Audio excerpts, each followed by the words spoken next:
Hello everyone, welcome to KV teachers guild.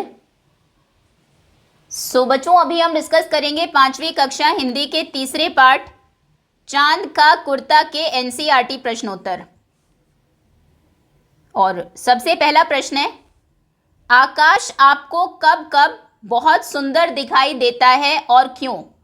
ये प्रश्न बातचीत के लिए है, आपके उत्तर अलग अलग भी हो सकते हैं।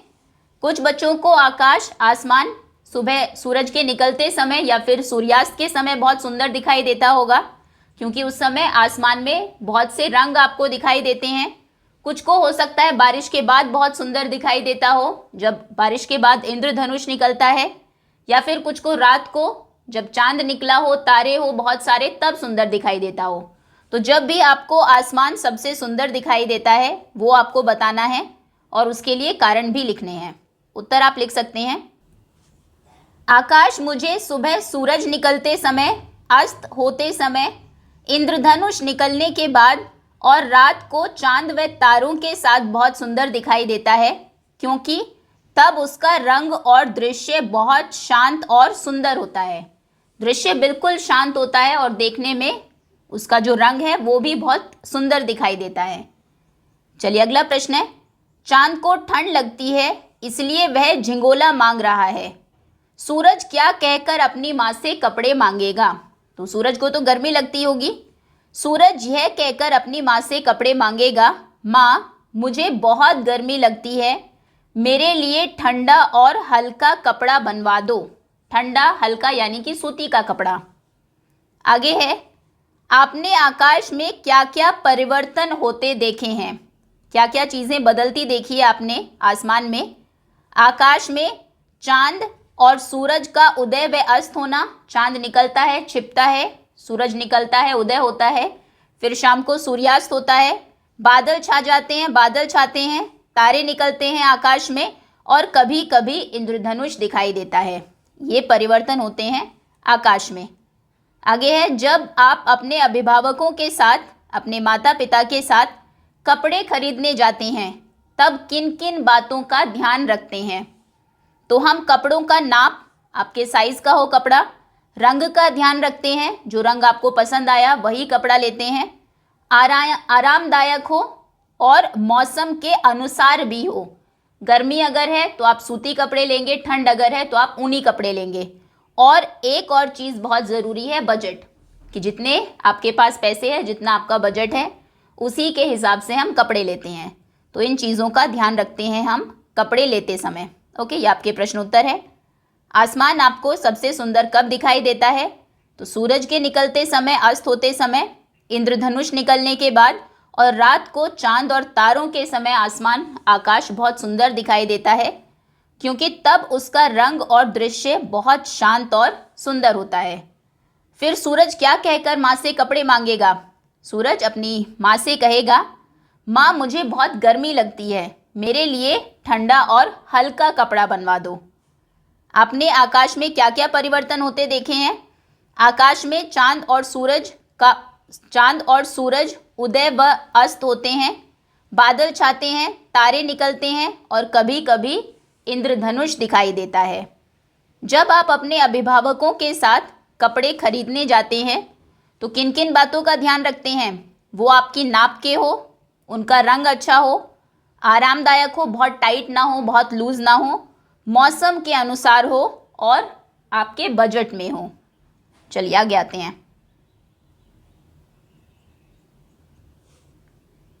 अगला प्रश्न है, नीचे दिए गए प्रश्नों में 4 विकल्प है, 4 ऑप्शंस आपको दिए हैं, इनमें एक से अधिक विकल्प सही हो सकते हैं। सही विकल्प पर चांद का चित्र बनाइए। तो पहला प्रश्न है, चांद की माँ उसे झिंगोला क्यों नहीं दे पा रही है? चांद के पास पहले से ही बहुत से झिंगोले हैं? ऐसा नहीं है। चांद के शरीर का आकार घटता बढ़ता रहता है, यही कारण है कि कभी वो बड़ा हो जाता है 1 अंगुल भर, कभी 1 फुट मोटा हो जाता है। तो किस साइज का झिंगोला माँ सिलवाए ये वो समझ नहीं पा रही है। चांद अपने वस्त्र संभाल कर नहीं रखता है, चांद की माँ अभी कोई नया वस्त्र नहीं सिलवाना चाहती है। इसमें दूसरा विकल्प सही है। तो दूसरे विकल्प के सामने आप चांद का एक चित्र बना देंगे। अगला प्रश्न है, कविता में चांद के बदलते आकार का वर्णन करने के लिए किन शब्दों का प्रयोग किया गया है?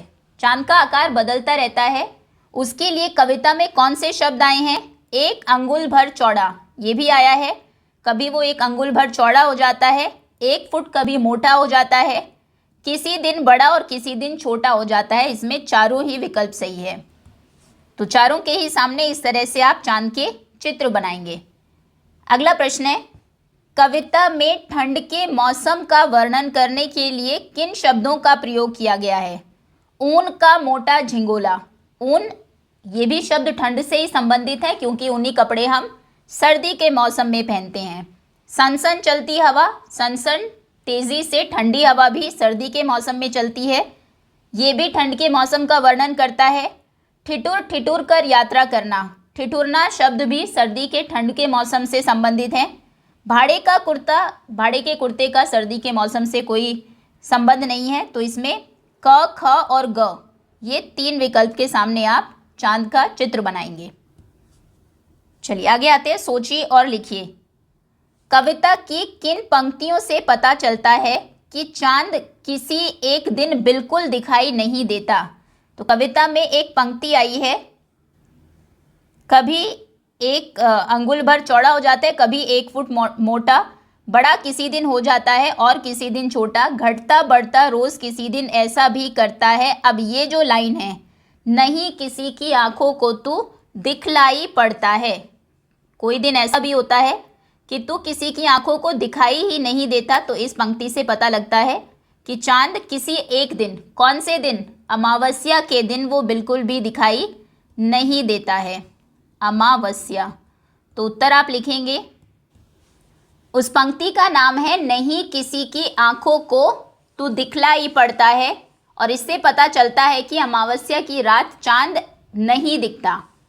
अगला प्रश्न है, सर्दी से बचने के लिए चांद माँ से ऊन के झिंगोले के अतिरिक्त कौन कौन से कपड़े मांग सकता है? उनका झिंगोला तो उसने मांगा ही, उसके अलावा और कौन से कपड़े वो मांग सकता है?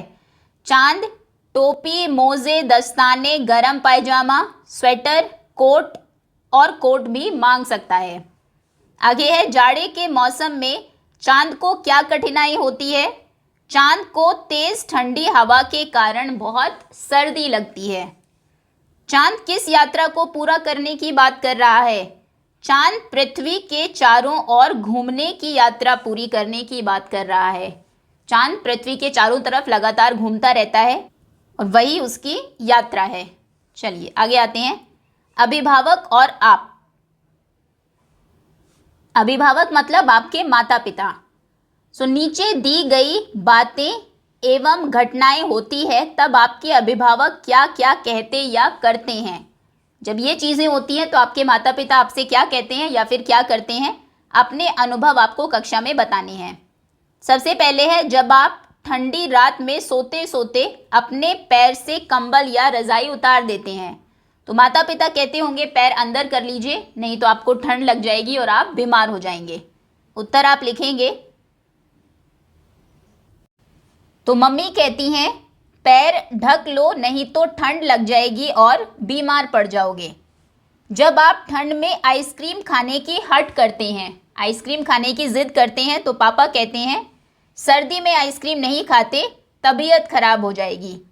जब आप दूध पीने, हरी सब्जियां और फल खाने से कतराते हैं तब मम्मी समझाती है इन चीज़ों से ताकत मिलती है, दिमाग तेज होता है और पढ़ाई में ध्यान लगता है।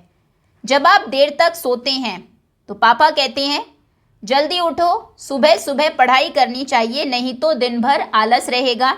या फिर मम्मी कहती है जल्दी उठो नहीं तो स्कूल के लिए लेट हो जाओगे, स्कूल के लिए देरी हो जाएगी। जब कोई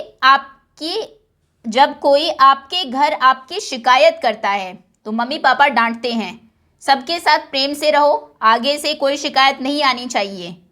जब आपके अच्छे कामों के लिए प्रशंसा होती है अथवा पुरस्कार मिलता है तो मम्मी पापा कहते हैं शाबाश, ऐसे ही अच्छा काम करते रहो। ठीक है, इसमें आपके अलग उत्तर भी हो सकते हैं। जो भी आपके मम्मी या पापा इस तरह की बात या घटना होने पर कहते हैं या आपको समझाते हैं वो आपको लिखना है। आगे है अनुमान और कल्पना। आप अपनी माँ से चांद का दुखड़ा कैसे बताएंगे? चांद क्योंकि बहुत दुखी है तो उसकी इस बात को आपको आपकी माँ को बताना है, तो कैसे बताएंगे? आप कह सकते हैं कि माँ, चांद सारी रात ठंड में मरता है, ठंड लगती है उसको कुछ गर्म कपड़े चाहिए होंगे। उत्तर आप लिखेंगे, मैं कहूँगा या मैं कहूँगी, माँ, चांद बेचारा हर रात ठंड में कांपता है, उसे भी गर्म कपड़े चाहिए होंगे। आगे है गर्मी और वर्षा से बचने के लिए चांद अपनी माँ से क्या कहेगा? वह किस प्रकार के कपड़ों एवं वस्तुओं की मांग कर सकता है? तो गर्मी और वर्षा से बचने के लिए चांद कहेगा, माँ, गर्मी में एक पतला सूती कुर्ता दिलवा दो और बरसात के लिए छाता, रेनकोट और जूते चाहिए। चांद ने माँ से कुर्ता किराए पर लाने के लिए क्यों कहा होगा? क्योंकि उसका आकार बदलता रहता है तो रोज़ नया कपड़ा चाहिए होगा, इसीलिए एक दिन के लिए किराए पर ही ले आए। एक दिन के लिए भाड़े का कुर्ता ले आओ क्योंकि हर रोज़ नए कुर्ते की ज़रूरत उसको होगी और हर रोज़ के लिए नया कुर्ता सिलवाना, नया झिंगोला सिलवाना बहुत महंगा पड़ जाएगा, तो इसीलिए एक दिन के लिए कुर्ता क्यों ना हम भाड़े पर ही ले लें। यदि माँ ने चांद का कुर्ता सिलवा दिया होता तो क्या होता? अगर माँ ने कुर्ता सिलवा दिया होता तो वो कभी बड़ा हो जाता चांद और कभी छोटा, और वो कपड़ा कभी फिट नहीं आता। चलिए आगे आते हैं। भाषा की बात। सनसन चलती हवा रात भर जाड़े में मरता हूँ। कविता की इस पंक्ति में भर शब्द का प्रयोग किया गया है। रात भर मतलब सारी रात। अब आप भर की सहायता से 5 वाक्य अपनी लेखन पुस्तिका में लिखिए। जैसे पानी गिलास भर गया है, पानी से गिलास भर गया है, पानी से गिलास भर गया है, उसने दिन भर पढ़ाई की, आदि। तो वाक्य आप लिख सकते हैं, फूलों की खुशबू से घर भर गया, या फिर फूलों की खुशबू से बगीचा भर गया, से बगीचा भर गया। माँ का मन प्यार से या खुशी से भर गया, या फिर माँ की आंखें आंसुओं से भर गई। माँ की आंखें, भर शब्द से आपको वाक्य बनाने हैं, आंसुओं से भर गई। बैग किताबों से भर गया, बैग किताबों से भर गया। फिर मैंने रात भर, उसने दिन भर पढ़ाई की, मैं रात भर जागा रहा, मैं रात भर जागा रहा। मैंने पेट भर खाना खाया, या फिर राम ने पेट भर, राम को पेट भर खाना नहीं मिला, या फिर चलिए राम ने पेट भर खाना खाया।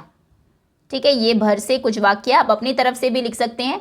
चिड़ियों की चहचहाहट से जंगल भर गया, या फिर मैदान लोगों से भर गया, या फिर नदी बारिश के पानी से भर गई। बहुत सारे वाक्य बन सकते हैं। आगे है, नीचे दिए गए वाक्यों को ध्यान से पढ़िए। ठिठुरकर किसी तरह यात्रा पूरी करता हूँ, ठिठुर कर किसी तरह यात्रा पूरी करता हूँ। अपनी बात पर बल देने के लिए हम इस प्रकार के शब्दों का प्रयोग 2 बार करते हैं। जैसे जल्दी चलो को आप कह सकते हैं जल्दी जल्दी चलो, आदि। अब आप ऐसे ही 5 वाक्य अपनी लेखन पुस्तिका में लिखिए। तो इसमें आप लिख सकते हैं, एक शब्द 2 बार आना चाहिए। एक आप कहते हैं धीरे बोलो। अब इस एक ही शब्द को 2 बार प्रयोग करके बात पर बल देने के लिए आप कह सकते हैं धीरे धीरे बोलो, धीरे धीरे बोलो। या फिर मेरे पीछे मत चलो को आप लिख सकते हैं मेरे पीछे पीछे मत चलो, या फिर मेरे पीछे पीछे चलो। ठीक है। पास पास मत बैठो, एक पास मत बैठो, 2 बार अगर लिख देंगे एक शब्द को, पास पास मत बैठो, फिर या फिर दूर दूर बैठो, दूर दूर रहो, धीरे धीरे खाना खाओ, धीरे धीरे बोलो की जगह आप लिख लो धीरे धीरे खाना खाओ, ये अच्छा वाक्य है, खाना खाओ। ओके, आगे आगे बढ़ते चलो, चौथा वाक्य हो जाएगा, आगे आगे आगे बढ़ते चलो में आगे को 2 बार लिख देंगे, आगे आगे बढ़ते चलो। ओके, जल्दी जल्दी कपड़े पहनो, जल्दी जल्दी, जल्दी कपड़े पहनो की जगह जल्दी को 2 बार लिखेंगे, जल्दी जल्दी कपड़े पहनो। ओके, आप अपनी तरफ से कोई दूसरे वाक्य भी लिख सकते हैं। वाक्य आपको बनाने थे जहाँ पर एक शब्द का इस्तेमाल 2 बार हुआ हो। धीरे धीरे खाना खाओ, मेरे पीछे पीछे चलो, पास पास मत बैठो, आगे आगे बढ़ते चलो, जल्दी जल्दी कपड़े पहनो।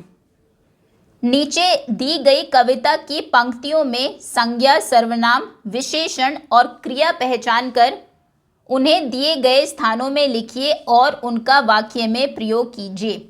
आपको कविता की पंक्तियां दी है, उसमें संज्ञा कौन है? संज्ञा होते हैं नाम वाले शब्द, किसी का भी नाम हो सकता है।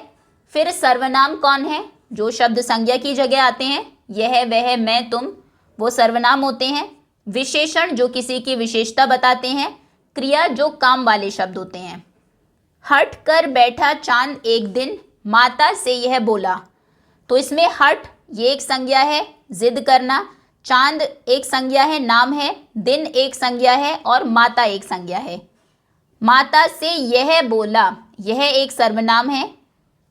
फिर एक दिन, एक एक विशेषण है, संख्यावाचक विशेषण, और कर, बैठा और बोला दोनों क्रिया है।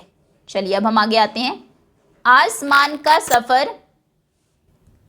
और यह मौसम है जाड़े का, तो इसमें आसमान, आसमान, फिर मौसम और जाड़ा, ये 3 संज्ञा है। जाड़ा एक मौसम का नाम है, मौसम एक समूहवाचक संज्ञा है सभी ऋतुओं के लिए, सभी मौसम के लिए, और आसमान आकाश को कहते हैं। अब दूसरा है विशेषण। विशेषण है यह मौसम, कौन सा मौसम? मौसम का नाम नहीं दिया, उसकी जगह यह लिख दिया। फिर है विशेषता, विशेषता बताने वाले शब्द है। विशेषण इसमें कोई नहीं है, विशेषण डैश डाल देंगे। और क्रिया है सफ़र करना, यात्रा करना, आसमान का सफ़र और जाड़े का मौसम। सिलवा दो माँ मुझे ऊन का मोटा एक झिंगोला, इसमें माँ संज्ञा है और झिंगोला संज्ञा है, ऊन संज्ञा है, तो माँ संज्ञा में आप लिखेंगे, फिर ऊन और झिंगोला, झिंगोला। और इसमें विशेषण है मुझे, मुझे में चांद ने अपने आप को मुझे से संबोधित किया है, चांद की जगह मुझे शब्द आया है। विशेषण है मोटा, मोटा एक झिंगोला, और एक भी एक विशेषण है। झिंगोला कैसा होना चाहिए? मोटा। और कितने झिंगोले चाहिए? सिर्फ एक। और इसमें काम वाला शब्द है, क्रिया शब्द है सिलवा दो, सिलवा दो। ओके, नेक्स्ट आगे है ठिठुर ठिठुर कर किसी तरह यात्रा पूरी करता हूँ, इसमें यात्रा एक संज्ञा है, यात्रा। फिर ठिठुर ठिठुर कर किसी तरह यात्रा पूरी करता हूँ, इसमें सर्वनाम तो कोई नहीं है, खाली जगह। फिर इसमें विशेषण है किसी तरह, किसी, और काम वाला शब्द है पूरा करना, यात्रा पूरा करना, पूरी करता हूँ। ठीक है, चलिए आगे आते हैं। चांद का झिंगोला, मान लीजिए कि चांद झिंगोले के लिए माँ कपड़े के दुकानदार और दर्जी से संवाद करता है। बातचीत के कुछ अंश नीचे दिए गए हैं, आप इन्हें आगे बढ़ाइए। आप संवाद अपनी मातृभाषा में भी लिख सकते हैं। चांद झिंगोला सिलवाने के लिए अपनी माँ से बात करता है, फिर कपड़े के दुकानदार से बात करता है और फिर वो दर्जी से बात करता है सिलवाने के लिए। कुछ संवाद आपको दिए, आगे फिर आपको खुद से लिखने हैं। तो पहले चांद और माँ का संवाद। चांद कहता है, माँ मुझे बहुत ठंड लगती है, मेरे लिए एक मोटा झिंगोला सिलवा दो। माँ कहती है, तुझे सच में ठंड सताती होगी, लेकिन एक समस्या है। समस्या? कैसी समस्या माँ? तेरा आकार तो प्रतिदिन बदलता रहता है, कभी छोटा कभी बड़ा कभी एकदम गायब। मैं कैसे नाप लूँ? तो चांद सोचकर कहता है, अरे हाँ, लेकिन फिर भी कोई उपाय तो होगा। तो फिर माँ कहेगी कि हर दिन के लिए एक नया झिंगोला सिलवाना पड़ेगा। चांद कहेगा, लेकिन इसमें तो बहुत खर्च हो जाएगा, क्यों ना एक झिंगोला भाड़े पर ले ले। माँ कहेगी, इससे अच्छा है कि हम एक बड़ा सा झिंगोला सिलवा लेते हैं जो कि हर रोज़ तुम्हें फिट हो जाए। चांद कहेगा कि हाँ, ये आइडिया बहुत अच्छा है। तो चलिए, माँ कहती है, उपाय यह है कि हर रोज़ के आकार के लिए एक नया झिंगोला सिलवाया जाए। झिंगोला सिलेगा। हर रोज के लिए एक नया झिंगोला सिलवाया जाए। चांद कहता है, लेकिन इसमें तो बहुत खर्च आएगा। लेकिन यह तो बहुत महंगा होगा। लेकिन इसमें तो बहुत खर्च आएगा। फिर माँ कहेगी, या फिर एक बड़ा झिंगोला, या फिर एक बड़ा झिंगोला जो हर रोज़ तुम्हारे बदन पर आ जाए, या जिसे तुम हर रोज़ पहन सको। या फिर एक बड़ा झिंगोला सिलवा सकते हैं।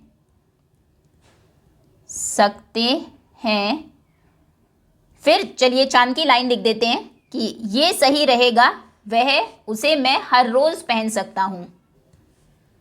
यह सही रहेगा, उसे मैं हर रोज़ पहन सकता हूँ। ठीक है, चलिए अब आगे है ये माँ और चांद के बीच का संवाद।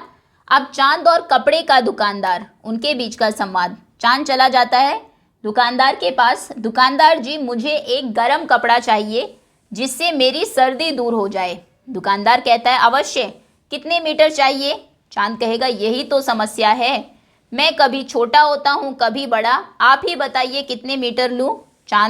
दुकानदार हंसकर कहता है, अरे छोटू चांद, जब आपका नाप ही तय नहीं है तो कपड़ा कैसे दूँ?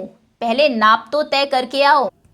तो फिर शायद चांद कहेगा कि क्या कुछ ऐसा हो सकता है कि एक झिंगोला सिल जाए जो कि मुझे हर रोज़ आ जाए? अभी और भी लिखना है इसमें। तो दुकानदार शायद कहेगा, ऐसा नहीं हो सकता, तुम्हें हर दिन के लिए अलग झिंगोला सिलवाना पड़ेगा। तो चांद कहेगा, अरे नहीं, इतने पैसे कहाँ से लाऊं? तो दुकानदार कहेगा कि अभी के लिए एक बड़े झिंगोले का कपड़ा ले जाओ, बाद में दर्जी से बात कर लेना, जैसा वो कहेगा उसी तरह से वापस आकर फिर से कपड़ा ले जाना। चांद कहेगा, हाँ ये ठीक रहेगा। ओके, थोड़ा छोटा लिखना पड़ेगा, स्पेस क्योंकि कम है। पहले नाप तो तय करके आओ। तो ये भी वो कह सकता है, लेकिन मैं नाप किस दिन लूं? लेकिन मेरा आकार तो हर दिन बदलता है।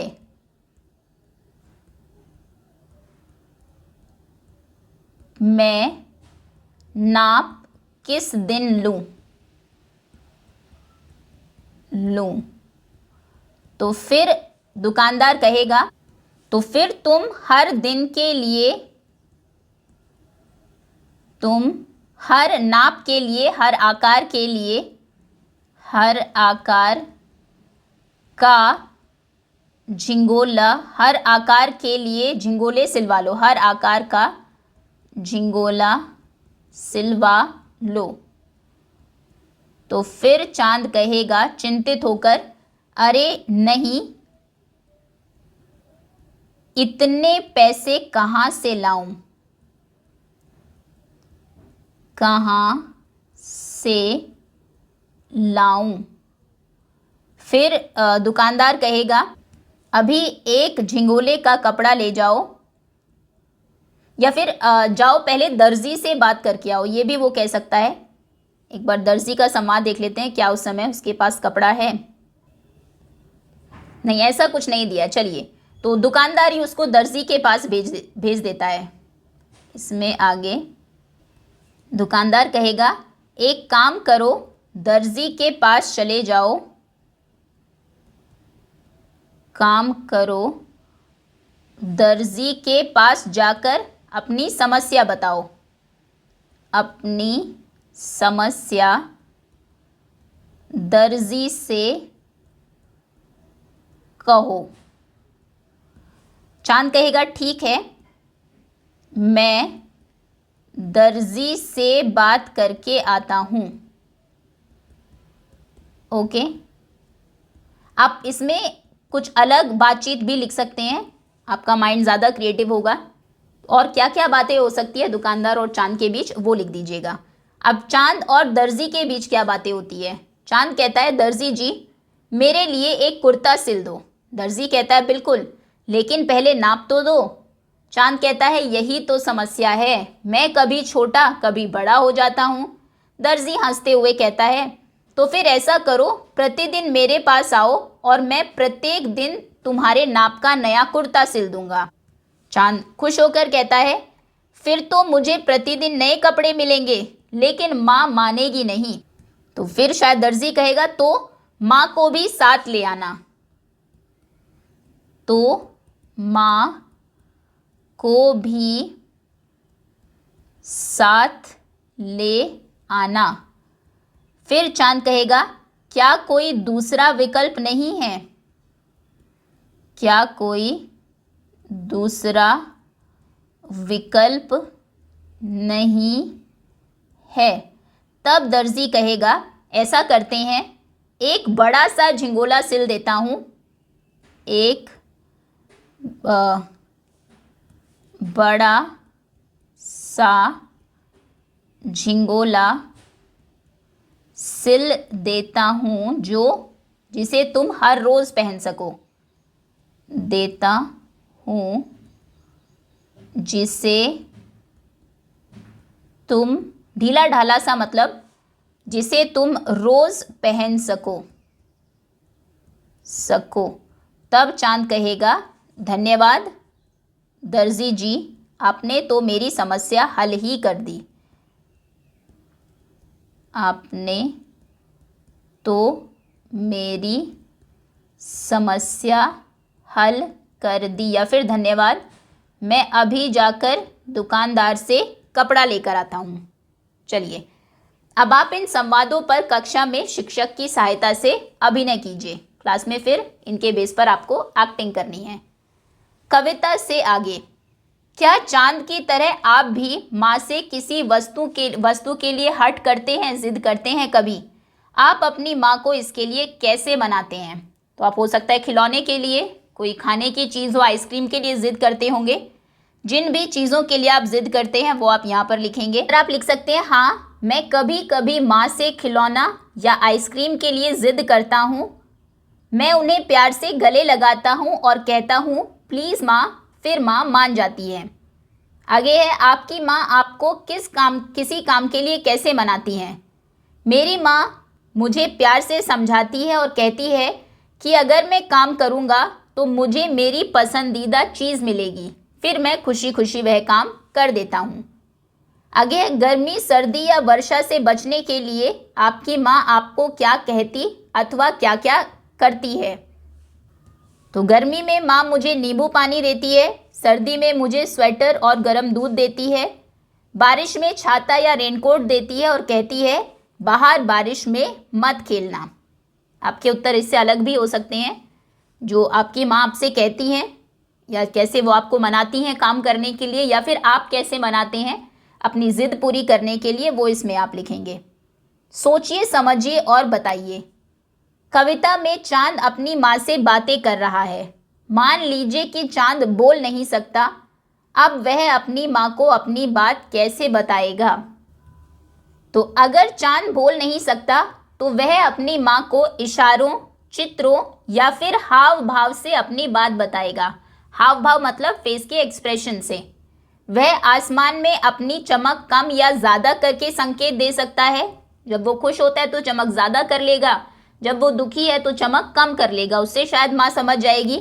या फिर आसमान के बादलों से आकृति बनाकर अपनी बात समझा सकता है। बादलों से एक झिंगोले की आकृति बना देगा, जिससे माँ समझ जाएगी कि शायद चांद को झिंगोला चाहिए। ओके, आगे है, मान लीजिए चांद का एक मित्र है जो देख नहीं सकता। चांद उसे अपने बदलते हुए आकार के बारे में कैसे समझाएगा?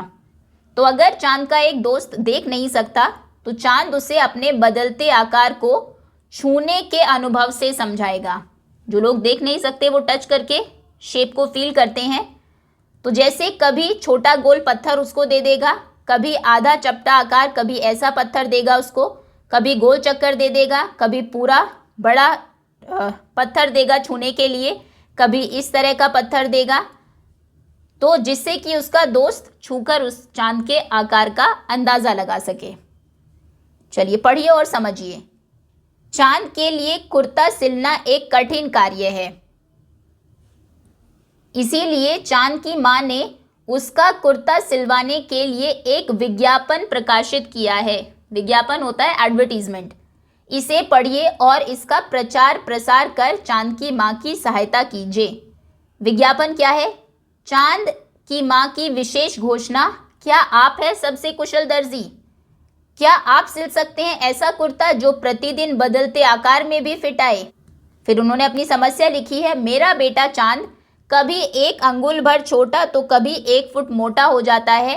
उसके लिए एक ऐसा कुर्ता चाहिए जो हर दिन उसके शरीर में फिट बैठ सके। आवश्यकता है एक ऐसे कुर्ते की, एक ऐसा कुर्ता जो अपने आप छोटा बड़ा हो सके, ऊन का मोटा झिंगोला ताकि ठंड से बच सके। यदि कुर्ता नहीं बन सकता तो भाड़े का भी चलेगा। पुरस्कार क्या मिलेगा? जो भी दर्जी इस अद्भुत कुर्ते को सिलने में सफल होगा उसे मिलेगा विशेष पुरस्कार।